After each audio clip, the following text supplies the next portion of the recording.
Claude Brown inspired me to write when I read Man, Child, and the Promised Land at 12 years old. And you know, reading is what saved my life. You know, because they say there's a whole other world, you know, in books, and it changed my life, and it's changing my whole world now.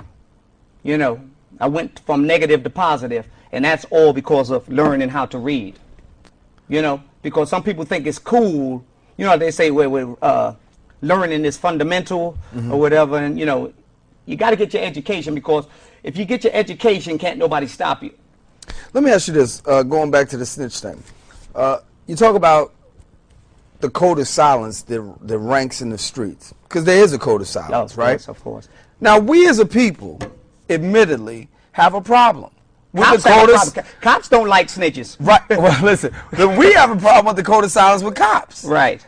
And the fact that That they don't snitch on each other. That blue wall, right? When there's something need to be done where the snitcher line needs to be broken. Because listen, we're not going to get anywhere if cops don't sell out cops who are treating our community bad, who are doing bad things in the community. And then on the other side, we got the cops who are saying, well, we need to, you're talking about you want us to clean up the community. Everybody has a choice to make, but there's repercussions behind that choice. So it's all right, you know, just be willing to deal with the repercussions. There you go. You know, you can do what you want, but are you ready to deal with what's going to happen behind that or whatever? You know, because like I going back to what I said, there's different dynamics to this snitching thing or whatever. You know. Let me talk a little bit about this, because I found this to be quite interesting. You can go into Barnes and Nobles, right? You'll have a massive book signing, things will go well, and then you can take your stuff and go right back out on the streets, 125th Street, Fordham Road, wherever, throw the books out there, and they still fly hot. Why is that? Because I'm a damn good writer. You know, like I say, I dance on paper. You know, I'm not just bragging or whatever. I was born to be a writer, and they say avid readers make the best writers. So I got so much going on in my head, you know, it comes out on paper, and my personality. I found my voice on paper. Do you think that people are attracted with this kind of reading? Oh yes, they love reading, because reading takes them out of themselves. You know, sometimes you need to escape, you know, from the monotony of life. You know, so that's why there's people on the street that buy books. They'll buy 4 or 5 books, finish those books, and go home, and next week they'll come back and get 4 or 5 more books. And then the kids are reading too. They say the kids are not reading, and they might be starting with this, but then they might move on to the next thing, but they're starting to read, and that helps or whatever. It seems as though a lot of people are taking light of literatures, particularly urban literature, particularly looking at It's big. How do you view it? This thing is an explosion on the streets or whatever. You know, I'm telling you, they love books. They love to read, you know, on the street. And like I said, I can go on the street and sell 40-something, 60-something, 80-something, 100-something books a pop.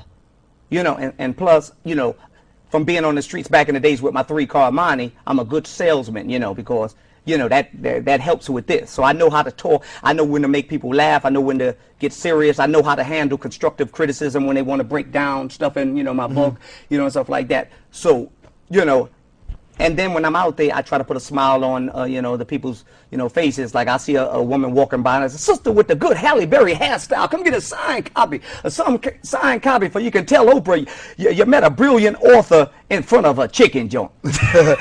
and they're coming right at you. Yeah, yes.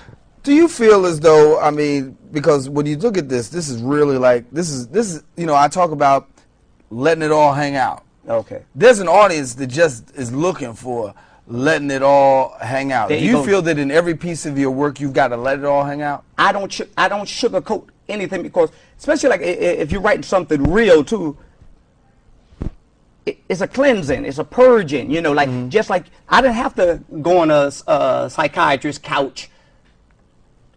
I wrote it in the book and let it all out.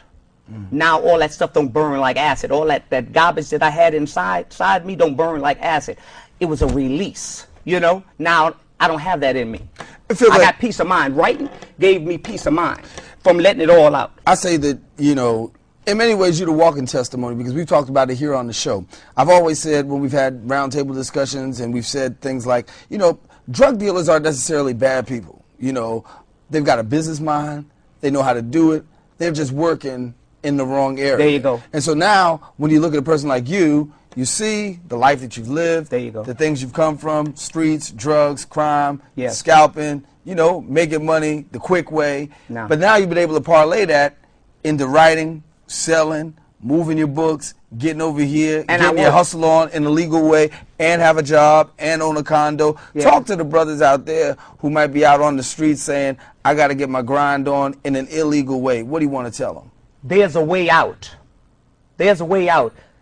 First, you got to get skills, and you got to want to get off the streets. You can't just, because all that fast stuff come and go. But when you sacrifice and you work hard for something, you're going to cherish that more. When something comes fast, it's going to go fast. But if you apply yourself and get educated in what you're trying to get involved in, there's no limits. But the streets, we know, jail, death, people want to extort you. It's all types of drama. So you're always looking over your head. But I don't have to live that way no more. You know, I've been robbed. I've had guns to my head. I've been through all types of stuff. But some people, all they saw was the nice cars and the $3,500 pieces, you know, diamond pieces that said Mikey and all this, you know, all this type of stuff. But they didn't see when the guns was to my head, or when I had to look over, you know, my shoulder, or I couldn't get on the elevator. I had to walk up because, you know, they might be waiting for the stick-up kids, might be waiting for me as soon as I get off that elevator, you know. So because it's just drama on the streets. But when you get your money legally, you don't have to look over your head. Let me ask you where people can pick up your work once again, because we get ready to wrap things up. But for those people who want to, whether get It's All in the Cards, The Life and Times of Midtown Mike, or Son of a Snitch, you know, these two books are hot. And if you haven't got them yet, then you make sure you get them. But please know that this brother is out there, and not only is he out there, he's going to be coming real soon to a place near you in more ways than one. Where can they find you at? You can get it from the vendors on the streets. You can get it from Barnes & Nobles. You can get it from Borders. You can get it from Walden Books. You can go to U-Man Bookstore, you know, and get my books. You can go to A&B Distributors on Duffield in Brooklyn.